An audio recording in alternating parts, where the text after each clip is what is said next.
आज हम स्टार्ट कर रहे हैं लीनियर डिफरेंशियल इक्वेशंस। ये डिफरेंशियल इक्वेशंस को सॉल्व करने की एक नई मेथड हम यहाँ पर सीखेंगे जहाँ पर हमारी डिफरेंशियल इक्वेशन लीनियर होगी। तो ये टॉपिक भी इम्पॉर्टेंट है, यहाँ से एक 6 मार्क्स का क्वेश्चन बन सकता है। प्रीवियस वीडियो में मैंने आपको सेपरेबल फॉर्म बताई थी, वो भी इम्पॉर्टेंट थी, वहाँ से भी एक 6 मार्क्स का क्वेश्चन बन सकता है। तो यहाँ पर को देखिए, सबसे पहले हमें ये सीखना है कि लीनियर डिफरेंशियल इक्वेशंस क्या होती है। तो लीनियर डिफरेंशियल इक्वेशंस का मतलब होता है कि ऐसी इक्वेशन जिसमें डिपेंडेंट वेरिएबल, परतंत्र चर एंड डेरिवेटिव, इसका अवकलज लीनियर फॉर्म में, रैखिक रूप में होते हैं। लीनियर का मतलब मैंने आपको कई जगह पर समझाया है। लीनियर मतलब जिसकी पावर 1 आती है। तो पहले तो डिपेंडेंट वेरिएबल, मान लीजिए आपका जो फंक्शन है वो y = fx फॉर्म का है। तो इसमें आपका जो x है वो स्वतंत्र चर, इंडिपेंडेंट वेरिएबल होगा, और y हमारा डिपेंडेंट वेरिएबल या परतंत्र चर होगा। तो एक तो y की पावर 1 होनी चाहिए, दूसरा जो इक्वेशन की डिग्री है वो भी 1 होनी चाहिए, इसके डेरिवेटिव की पावर भी 1 होनी चाहिए। तो देखिए ये y है और y की पावर कितनी है यहाँ पर को 1, जो डिपेंडेंट वेरिएबल है, और इसका जो डेरिवेटिव है dy/dx, d2y/dx2, इनकी पावर कितनी है 1 है। So this is a linear differential equation. इसी तरह से हम एक और एग्जांपल लिख सकते हैं, 2d2x upon dt2 plus dx/dt minus 3x = 5। तो ये किस तरह का फंक्शन है, इसमें x = ft। तो t इसमें इंडिपेंडेंट वेरिएबल है और x इसमें डिपेंडेंट वेरिएबल है, ठीक है। तो x की पावर 1 होनी चाहिए। देखिए यहाँ पर x आ रहा है, इसकी पावर 1 है, और इसका जो डेरिवेटिव आ रहा है dx/dt, d2x/dt2, इसकी पावर क्या है 1 है। तो ये दोनों हमारे, सिंपल आप इतना ध्यान रखिए कि इसकी डिग्री 1 होगी और इसमें जो डिपेंडेंट वेरिएबल होगा उसकी पावर भी 1 होगी। तो इनको हम कहेंगे लीनियर डिफरेंशियल इक्वेशंस। अब इनको सॉल्व कैसे करते हैं ये देखते हैं। तो आपके कोर्स में 2 तरह की LDE हैं, लीनियर डिफरेंशियल इक्वेशंस। पहली 2 फॉर्म में आपको मिल सकती हैं। अगर आपका फंक्शन y = fx टाइप का है, यहाँ पर को डिपेंडेंट वेरिएबल हो गया y, ठीक है। x की आप कोई भी वैल्यू रख सकते हैं, तो वो इंडिपेंडेंट स्वतंत्र चर हुआ। y की वैल्यू x पर डिपेंड करेगी, तो y परतंत्र चर या डिपेंडेंट वेरिएबल हुआ, ठीक है। तो इस केस में जहाँ पर डिपेंडेंट वेरिएबल y है, तो आपकी डिफरेंशियल इक्वेशन इस फॉर्म की होगी, dy/dx प्लस py = q। और अगर आपका डिपेंडेंट वेरिएबल x है, x = fy टाइप के फलन के लिए, तो आपकी जो इक्वेशन होगी वो dx/dy plus qy = p type की होगी। अब ये दोनों चीज़ें तो ठीक है, dy/dx, dx/dy, y, ये अंडरस्टैंडेबल है। आपको ये समझना है कि p और q होंगे। तो इस वाले केस में जो p और q होते हैं वो होते हैं p = कॉन्स्टेंट्स, कोई कॉन्स्टेंट 2, 5, 10, कोई भी -2, या फिर x के रिस्पेक्ट में डिफ्रेंसिएशन हो रहा है ना, तो आप याद रखिए कि ये होंगे फंक्शन ऑफ x का फलन, ठीक है, फंक्शन ऑफ x। और यहाँ पर को, यहाँ भी सेम चीज़ है, p और q जो होंगे, या तो ये कोई कॉन्स्टेंट्स हो सकते हैं, या फिर अब यहाँ y के रिस्पेक्ट में डिफ्रेंसिएशन हो रहा है, तो ये होंगे फंक्शन ऑफ y, ठीक। तो सबसे पहले तो आपको पहला काम जो आपका बनेगा वो आपको पहचानना होगा कि आपकी इक्वेशन इन दोनों में से कौन से फॉर्म की है, ठीक है। अब इसको सॉल्व कैसे करेंगे, तो सॉल्व करने से पहले एक और चीज़ बताती हूँ। यहाँ पर एक हमारा आता है इंटीग्रेटिंग फैक्टर, समाकल्य फंक्शन, ठीक है। तो इसका हमारा सॉल्यूशन में यूज़ होता है। यहाँ पे आपका प्रूफ नहीं है सॉल्यूशन का, केवल मेथड है, वर्किंग रूल, तो वो हम देखेंगे। पहले इंटीग्रेटिंग फैक्टर क्या होता है ये देख लेते हैं। तो इस केस में जो इंटीग्रेटिंग फैक्टर होता है वो होता है e∫p dx, ठीक है, e∫ ये जो p आया dx x के रिस्पेक्ट में यहाँ पर को डिफ्रेंसिएशन हो रहा था, तो x के ही रिस्पेक्ट में यहाँ पर इंटीग्रेशन होगा। यहाँ पर को इसी का ऑपोजिट हो जाएगा, तो इधर आप गैस कर सकते हैं इंटीग्रेटिंग फैक्टर क्या होगा। यहाँ इंटीग्रेटिंग फैक्टर होगा e∫p dy। तो दोनों केसेस में इंटीग्रेटिंग फैक्टर अलग अलग होगा। अब इसका जो वर्किंग रूल है सिमिलर है, बस x और y जो हैं वो x आपस में चेंज हो जाएंगे।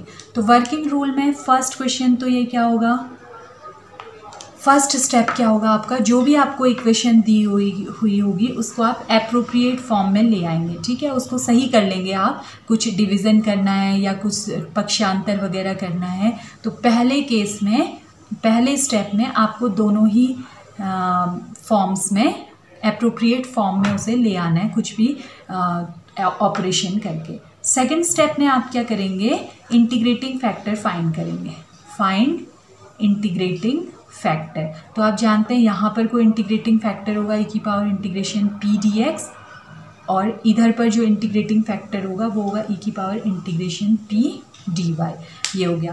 थर्ड स्टेप में आप क्या करेंगे, सॉल्यूशन का क्या फॉर्मूला होगा दोनों केसेस में, देखिए यहाँ सॉल्यूशन का फॉर्मूला होगा y into I F equals to integration q into I F D x plus C, ठीक है। p का काम हमारा इंटीग्रेटिंग फैक्टर निकालने में होता है, यहाँ लास्ट में सॉल्यूशन में p नहीं आता है। तो LHS में IF को मल्टीप्लाई करना है y से, RHS में IF को मल्टीप्लाई करना है q से, और इसका इंटीग्रेशन करना है प्लस c, ठीक है। ऐसे यहाँ होगा हमारा इंटीग्रेशन फॉर्मूला जो हमारा लास्ट में बनेगा सॉल्यूशन का, वो हो जाएगा x इंटू इंटीग्रेटिंग फैक्टर। अब यहाँ पर क्या आएगा हमारा x into integrating factor equal to q into I F. अब यहाँ सब कुछ y के रिस्पेक्ट में हो रहा था तो dy आ जाएगा प्लस c। तो इन 3 स्टेप्स में हम इन क्वेश्चंस को सॉल्व करेंगे। पहला एप्रोप्रिएट फॉर्म में ले आएंगे, सेकंड में जो भी फॉर्म है उसके अकॉर्डिंग इंटीग्रेटिंग फैक्टर फाइंड करेंगे, और थर्ड में सॉल्यूशन के लिए ये फॉर्मूला यूज़ कर लेंगे, ठीक है। आई होप आपको समझ आ गया होगा। तो अब हम क्वेश्चंस करते हैं, क्वेश्चन सॉल्व करते हुए आपको और अच्छी तरीके से ये मेथड पूरी क्लियर हो जाएगी। तो ये फर्स्ट प्रॉब्लम है आपकी dy by d x plus y upon x equal to x cube minus 3। तो देखिए मैंने आपको बताया था कि आपकी जो डिफरेंशियल इक्वेशन यहाँ आपको मिलेगी dy by d x plus p y equal to q के फॉर्म में होनी चाहिए। जहाँ भी आप dy बाई डी एक्स देख लोगे तो फर्स्ट वाली फॉर्म के बारे में आपको सोचना है, ये फर्स्ट फॉर्म्स थी, ठीक है। तो dy by d x plus p y equal to q. तो अभी यहाँ पर हमें ज़्यादा काम कुछ नहीं करना है, dy बाई डी एक्स ठीक है, इसके साथ कोई कांस्टेंट नहीं होना चाहिए या कोई फंक्शन नहीं होना चाहिए, नहीं है। y के साथ में जो है वो मैंने अभी बताया था p और q या तो कांस्टेंट होने चाहिए या x के फंक्शन होने चाहिए, तो ये भी ठीक बन रहा है, और ये हमारा q हो गया। तो इससे अब हम इसकी तुलना करेंगे, कंपेयरिंग विद दिस, ठीक है, से तुलना करने पर तो क्या मिल जाएगा, देखिए आपको ये दोनों तो सेम चीज़ है। अब यहाँ पर y इसमें भी आ रहा है, इसमें भी आ रहा है, p की जगह पर यहाँ क्या आ रहा है 1/x, तो p इक्वल्स टू हमारा हो जाएगा 1/x, और q इक्वल्स टू, q से तुलना करेंगे तो ये पूरा आ जाएगा, p और q या तो कांस्टेंट या x के फंक्शन, तो ये पूरा का पूरा आ जाएगा q equals to x cube minus 3। तो ये हमारा आधा काम हो चुका है। तो अब हम सेकंड स्टेप में क्या करेंगे, फर्स्ट स्टेप में हमारी फॉर्म एप्रोप्रिएट थी, सीधे कंपेयर कर लिया, सेकंड में इंटीग्रेटिंग फैक्टर निकालेंगे। तो इंटीग्रेटिंग फैक्टर का फॉर्मूला बताया e की पावर इंटीग्रेशन p dx। तो यहाँ पर हमारा आ जाएगा e की पावर इंटीग्रेशन 1/x dx, तो ये हो जाएगा e की पावर। अब 1/x का इंटीग्रेशन क्या होता है, log x होता है, log x, और ये हमने पहले पढ़ा हुआ है कि e की पावर log जब आता है तो ये हट जाता है, ये आ जाता है x, तो हमारा इंटीग्रेटिंग फैक्टर आ गया x। बस अब थर्ड स्टेप में हमें क्या कर देना है, सॉल्यूशन लिख लेना है। तो सॉल्यूशन का फॉर्मूला मैंने आपको बताया क्या, y into I F equals to q into I F का इंटीग्रेशन x के रिस्पेक्ट में प्लस c, तो सारी वैल्यूज़ पुट कर देते हैं। y इंटू आई एफ आया हमारा x equal to integration q कितना है x cube minus 3 into I F कितना है x dx प्लस c। यहाँ आप कॉन्स्टेंट ऑफ इंटीग्रेशन अलग से नहीं लिखना होता है, इसी c में एडजस्ट हो जाता है। तो y इंटू एक्स को हम एक्स वाई भी लिख सकते हैं, यहाँ x को अंदर मल्टीप्लाई कर देते हैं, x की power 4 minus 3x dx plus c। तो ये होगा X Y equal to X की पावर 4 क्या हो जाएगा, इसका integration x to the power 5/5 minus इसका integration 3x² upon 2 plus c। ठीक है, तो ये हमारा सॉल्यूशन है। बस इतना सा है, तो आसान सा क्वेश्चन है और 6 मार्क्स के लिए इम्पॉर्टेंट है। तो नेक्स्ट प्रॉब्लम है हमारी dy by d x equal to sine x minus 2y tan x। तो यहाँ पर भी देखिए, एक तो dy बाई डी एक्स दिखाई दे रहा है, दूसरा y दिखाई दे रहा है, तो इसका मतलब ये हमारी फर्स्ट वाली फॉर्म जैसी बन सकती है। अभी डायरेक्ट उस फॉर्म में नहीं दी हुई है, हमको थोड़ा सा इसमें अपनी तरफ से काम करना पड़ेगा। तो फर्स्ट स्टेप में हम क्या करेंगे, dy बाई डी एक्स, इसको इस वाले टर्म को यहाँ ट्रांसफ़र कर देती हूँ, plus 2y tan x equal to sine x. बस अब हमारा काम हो चुका है। मैं इसे लिख देती हूँ dy by d x plus 2 tan x into y equal to sine x. तो अब आप देखेंगे हम इसका कंपैरिजन कर सकते हैं, dy by d x plus p y equal to q से तुलना करने पर अब आप इसका कंपैरिजन इससे कर सकते हैं। तो क्या हो जाएगा, p इक्वल्स टू आ जाएगा 2 tan x, ये देख सकते हैं आप y के साथ में, यहाँ 2 tan x है, यहाँ p है, तो p equals to 2 tan x और q इक्वल्स टू आपका बन जाएगा sin x। तो फर्स्ट स्टेप में हमारा ये काम हो गया है। अब सेकंड स्टेप में हमें क्या करना है, सेकंड स्टेप में हमें इंटीग्रेटिंग फैक्टर निकालना है। तो इंटीग्रेटिंग फैक्टर क्या होगा, अभी फॉर्मूला e की पावर इंटीग्रेशन p dx। तो फॉर्मूला अप्लाई कर देंगे, e की power integration 2 tan x dx। ठीक है, तो ये अब आपका आएगा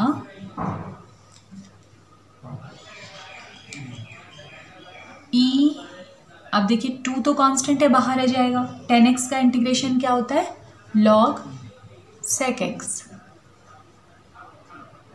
ठीक, तो अब log की ये प्रॉपर्टी होती है कि जो कांस्टेंट आ रहा है शुरू में, इसे आप पावर में लिख सकते हो। तो log sec x स्क्वायर, तो e और log हट जाएंगे, ये sec x स्क्वायर, या ऐसे हम कह सकते हैं sec स्क्वायर x। तो ये हमारा आ गया इंटीग्रेटिंग फैक्टर। तो अब लास्ट स्टेप में हमें फॉर्मूला अप्लाई करना है। हमारा फॉर्मूला था y into I F equals to integration q into I F dx plus c। तो ये हमारा आ जाएगा y इंटू आई एफ यानी sec square x equal to integration q कितना है हमारा, sin x इंटू sec square x dx plus c। तो यहाँ तो हम ज़्यादा कुछ कर नहीं सकते हैं, y into sec square x। अब यहाँ इंटीग्रेशन कैसे होगा, देखिए इसको मैं लिख देती हूँ sin x into cos square x को लिख सकते हैं 1 sec स्क्वायर x को लिख सकते हैं 1 cos स्क्वायर x dx। तो अब देखिए मैं क्या करती हूँ, ये जो cos स्क्वायर x है इसमें sin x इंटू इसे लिख देती हूँ, एक cos को तो इसके अपॉन में लिख देती हूँ और एक ऐसे ही रहने देती हूँ 1 cos x dx। इस cos स्क्वायर x को स्प्लिट कर दिया है 2 में, तो ये sin x upon cos x बन जाएगा 10x और 1 cos x बन जाएगा sec x dx plus c साथ में लिखना है। तो तब हमारा ये बन जाएगा y into sec square x equals to integration sec x tan x dx plus c। तो sec x tan x का इंटीग्रेशन क्या होता है, sec x होता है, प्लस c। बस ये हमारा आंसर है, दिस इज अवर आंसर। ठीक है, तो आसान है। तो थर्ड प्रॉब्लम देखते हैं, ये हमारी अगली प्रॉब्लम है। तो यहाँ पर भी आप dy बाई डी एक्स देख रहे हैं और x के फंक्शंस दिखाई दे रहे हैं, y वाला टर्म भी दिखाई दे रहा है, dy बाई डी एक्स दिखाई दे रहा है। तो अब हम यहाँ पर क्या करेंगे, देखिए फर्स्ट स्टेप में थोड़ा सा इसकी फॉर्म ठीक कर लेंगे। तो dy बाई डी एक्स के साथ हमारा कुछ नहीं होना चाहिए, यहाँ पर हमारा क्या है 1 प्लस एक्स स्क्वायर है। तो मैं एक काम कर लेती हूँ, इस 1 प्लस एक्स स्क्वायर से सारे टर्म्स को डिवाइड कर लेती हूँ। 1 plus x square dy by d x plus 2x upon 1 plus x square y minus 4x square upon 1 plus x square equal to 0 upon 1 plus x square. दोनों sides में मैंने 1 plus x square से divide कर दिया, तो यहाँ तो इससे कैंसिल हो गया dy by d x plus ये ठीक है, 2x upon 1 plus x square into y, ये तो ज़ीरो ही हो जाएगा, और ये वाला टर्म जो है इसको मैं इधर ट्रांसफ़र कर देती हूँ, तो ये हो जाएगा 4x square upon 1 plus x square. ठीक है, अब ये हमारा मैच हो रहा है dy by d x plus p y equals to q से। तो इससे तुलना करने पर, कंपेयरिंग विद दिस, से तुलना करने पर तो क्या बन जाएगा हमारा, देखिए y ठीक है, p के साथ, p इक्वल्स टू हमारा क्या आ गया 2x upon 1 plus x square, और q इक्वल्स टू क्या आ गया हमारा 4x square upon 1 plus x square. इसको आप एक बार क्रॉस चेक भी कीजिएगा, कभी भी आपका p और q या तो कांस्टेंट ही आने चाहिए या x के ही फंक्शंस आने चाहिए। अगर उसमें y भी आ रहा है तो इसका मतलब आपका कहीं पर कैलकुलेशन मिस्टेक हो रही है। ठीक, x आना चाहिए केवल इस वाली फॉर्म में, अनदर फॉर्म में केवल y आना चाहिए। तो हमें p और q मिल गए हैं। सेकेंड स्टेप में अब मैं निकालती हूँ इंटीग्रेटिंग फैक्टर। तो IF इक्वल्स टू हो जाएगा, क्या फॉर्मूला बताया, e की पावर इंटीग्रेशन p dx। तो e की power integration 2x upon 1 plus x square D x. तो आपको याद होगा इस टाइप के क्वेश्चंस में कैसे इंटीग्रेशन करते थे।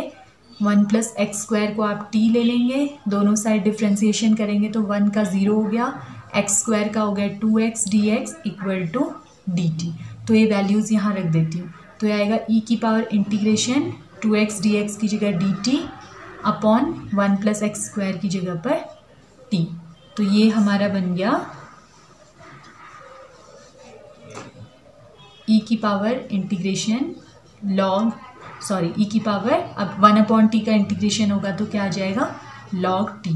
तो ये log से e और log जब साथ में होते हैं हट जाते हैं, ये हट जाते हैं e और log एक साथ, तो इक्वल्स टू t, और t वापस पुट करेंगे तो ये आएगा 1 प्लस एक्स स्क्वायर। ठीक है, तो अब हमारा थर्ड स्टेप जिसमें हम सॉल्यूशन फाइंड करते हैं। तो थर्ड स्टेप में जो हमारा सॉल्यूशन का फॉर्मूला था वो था y into I F equals to integration q into I F D x plus C. तो y इंटू आई एफ कितना आ गया 1 plus x square equals to integration q कितना था हमारा 4x square upon 1 plus x square, मैंने erase कर दिया लेकिन यही था, इंटू आई एफ था आपका 1 plus x square D x plus C. तो ये 1 प्लस एक्स स्क्वायर से 1 प्लस एक्स स्क्वायर कैंसिल हो गया, ये आपका आ गया 4x स्क्वायर प्लस सी। तो 4x स्क्वायर का इंटीग्रेशन, 4 कांस्टेंट है, x स्क्वायर का हो जाएगा X cube upon 3 plus C. तो ये आपका आंसर आ गया है y into 1 plus x square equal to 4 upon 3 X cube plus C. ठीक है, तो इस तरह से इस क्वेश्चन को आपको सॉल्व करना था। एक प्रॉब्लम हम ये सेकेंड वाली फॉर्म पर बेस्ड भी कर लेते हैं। यहाँ पर d x by d Y plus x upon 1 plus Y square. तो यहाँ पर हम देख रहे हैं कि x के साथ में जो फंक्शंस हैं वो y के हैं, ये d x by d y type का दिख रहा है।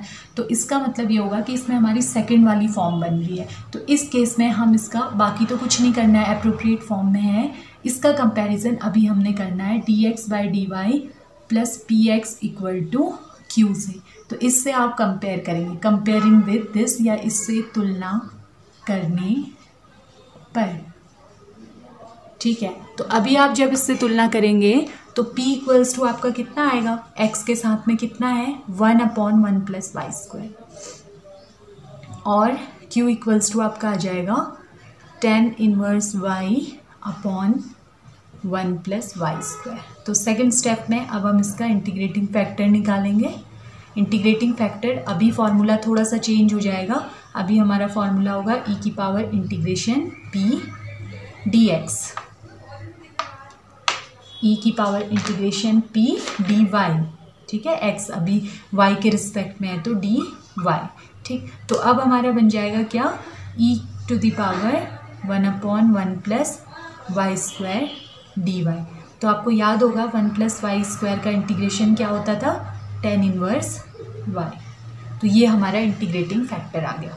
तो अब इसका हम सॉल्यूशन लिखेंगे। सॉल्यूशन का फॉर्मूला अब इस केस में था x into integrating factor equal to integration q into integrating factor D Y plus C. ठीक, तो x इंटू इंटीग्रेटिंग फैक्टर कितना है हमारा, e की power tan inverse y equals to integration, अब क्यू था हमारा tan inverse y upon 1 plus Y square into integrating factor अभी आया e की power tan inverse y plus C D Y plus C. तो अभी कैसे हम इसका इंटीग्रेशन करेंगे, देखिए LHS में हमें कुछ नहीं करना है, ये तो सॉल्व हो चुका है। RHS में लेकिन हमें सॉल्व करना है, तो यहाँ पर हम देख रहे हैं कि थोड़ा सा इस फॉर्म को चेंज करने की ज़रूरत है। तो इस फॉर्म को चेंज करने के लिए मैं सपोज कर लेती हूँ let 1 plus Y square equal to t, नहीं लेट tan इनवर्स y का हो रहा है ना, तो यहाँ मैं ले लेती हूँ tan inverse y equals to t. तो tan इनवर्स y का डिफ्रेंसिएशन मुझे यहाँ दिखाई दे रहा है, तो मुझे tan इनवर्स y को t मानना चाहिए। तो tan इनवर्स y का डिफ्रेंसिएशन हो जाएगा 1/1 plus Y square d y equals to d t. तो इससे हमें क्या फ़ायदा होगा, देखिए इंटीग्रेशन tan इनवर्स y की जगह मैं रखूँगी t इंटू ई की पावर tan इनवर्स y की जगह मैं रखूँगी t, और ये जो है 1/1 plus Y square d y, बचा हुआ टर्म ये बन जाएगा डी टी। अब यहाँ पर इंटीग्रेशन बाय पार्ट्स लगेगा, ये फर्स्ट फंक्शन ये सेकंड फंक्शन। तो इंटीग्रेशन बाय पार्ट्स आपको याद होगा खंडशः समाकलन, फर्स्ट फंक्शन पहला अवकलन गुणा दूसरे का समाकलन, integration e to the power t dt minus integration differentiation of first d d t of t into integration of second e की पावर t dt, और फिर इसका इंटीग्रेशन प्लस सी, ये इंटीग्रेशन बाय पार्ट्स यूज़ किया है। तो t into E की power t का इंटीग्रेशन e की पावर t हो गया, माइनस t का डिफ्रेंसिएशन 1 हो गया, e की पावर t का इंटीग्रेशन e की पावर t हो गया dt प्लस सी। तो ये हो गया t इंटू ई की पावर t माइनस e की पावर t ही बचा 1 से मल्टीप्लाई करके, उसका इंटीग्रेशन e की पावर t ही हुआ प्लस सी। तो लास्ट में जो हमारा t था वो हम वापस रख देंगे, t हम x इंटू ई की power tan inverse y equals to t कितना है tan inverse y into E की power tan inverse y minus E की power tan inverse y plus C. तो ये हमारा आंसर है, ठीक है, x into E to the power tan inverse y equal to tan inverse y into E की power 10। एक और काम कर सकते हैं वैसे, हम इसमें e की पावर tan इनवर्स y हम कॉमन ले सकते हैं, तो उससे हमारा थोड़ा और आसान हो जाएगा। तो इसमें ना हम e की power tan inverse y common ले लेते हैं, तो e की पावर tan इनवर्स y यहाँ तो ठीक है इंटू x, यहाँ कॉमन लेंगे तो e की पावर tan इनवर्स y, यहाँ बचेगा tan इनवर्स y, यहाँ बच जाएगा -1, c से कॉमन नहीं आ सकता, कॉमन ना आने का मतलब हो गया अपॉन में आ जाएगा, कॉमन का मतलब डिवीज़न अपॉन में, तो इससे ये कैंसिल हो जाएगा। तो x इक्वल टू आ जाएगा आपका y into tan inverse y, नहीं है ये कैंसिल हो गया था, tan inverse y -1 plus c upon E की पावर tan इनवर्स y। तो ये आपका इस क्वेश्चन का आंसर है। ये क्वेश्चन थोड़ा सा ज़्यादा इसमें मेहनत है, 10 मार्क्स में भी आपका ये क्वेश्चन आ सकता है। तो कुछ प्रैक्टिस प्रॉब्लम्स देख लीजिए। तो ये 3 क्वेश्चंस आपके लिए प्रैक्टिस प्रॉब्लम है, इनको सॉल्व कीजिए। अगर कोई डाउट हो तो पूछ लीजिए, क्लियर कर लीजिए, कमेंट सेक्शन में आप पूछ सकते हैं। और नेक्स्ट वीडियो में हम सीखेंगे डिफरेंशियल इक्वेशंस को सॉल्व करने की अगली मेथड। और तब तक प्रैक्टिस करते रहिए, कीप प्रैक्टिसिंग, कीप लर्निंग। मिलते हैं नेक्स्ट वीडियो में। Thanks for watching the video.